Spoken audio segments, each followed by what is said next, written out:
was looking for ways to add meaning and pleasure to the lives of his clients. I felt that the concept of positive psychology applied to decision-making as well. Decision researchers were trying to reduce errors, which is important, but we also needed to help people gain expertise and make insightful decisions. Starting in 2005, I added a slide to my presentations showing 2 arrows to illustrate what I meant. Here is an updated version of that slide. Performance improvements equals a down arrow of errors plus an up arrow of insights. To improve performance, we need to do 2 things. The down arrow is what we have to reduce, errors.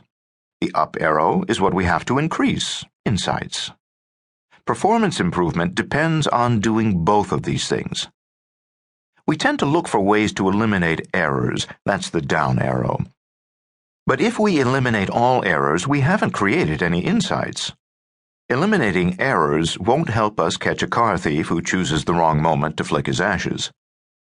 Ideally, reducing mistakes would at least help us gain insights, but I don't believe that's how it works. I suspect the relation between the arrows runs the other way.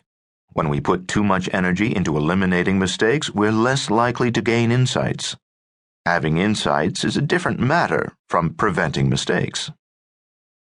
When I showed this slide in my seminars, I got a lot of head nods. The participants agreed that their organizations were all about the down arrow. They felt frustrated by organizations that stifled their attempts to do a good job. Their organizations hammered home the message of reducing mistakes, perhaps because it is easier for managers to cut down on mistakes than to encourage insights.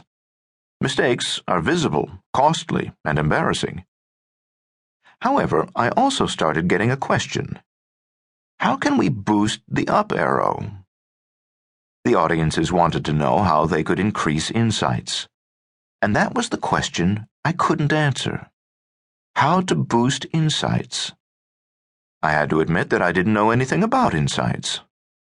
This admission usually drew a sympathetic laugh. It also drew requests to come back if I ever learned anything useful about insights. After one such seminar in Singapore, I had a long flight back to the United States to reflect on the up arrow.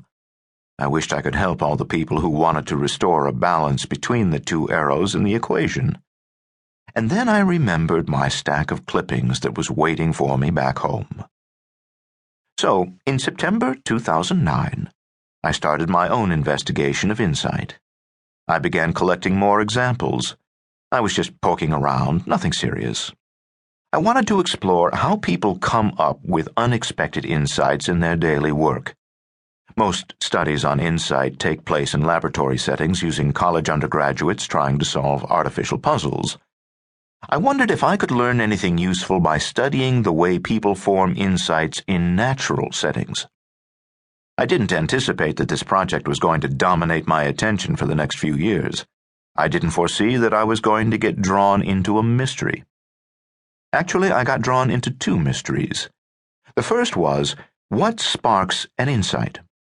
What happens that lets us make sense of a jumble of unconnected and sometimes contradictory facts, events, and impressions? Once I got going on that one, a second mystery arose, covered in Part 2. What prevents us from grasping an insight? Even when it sits dangling in front of our eyes, ripe for the plucking, even when others brighten at what they have unexpectedly uncovered. As I tried to sort that mystery out, I began wrestling with a third issue, more of a challenge than a mystery. Are there any practical ways to increase the flow of insights? That's what my audiences wanted to know, and we'll come to it in Part 3, but I'm jumping ahead. At the start, I just wanted to get a better sense of what happens when people have insights.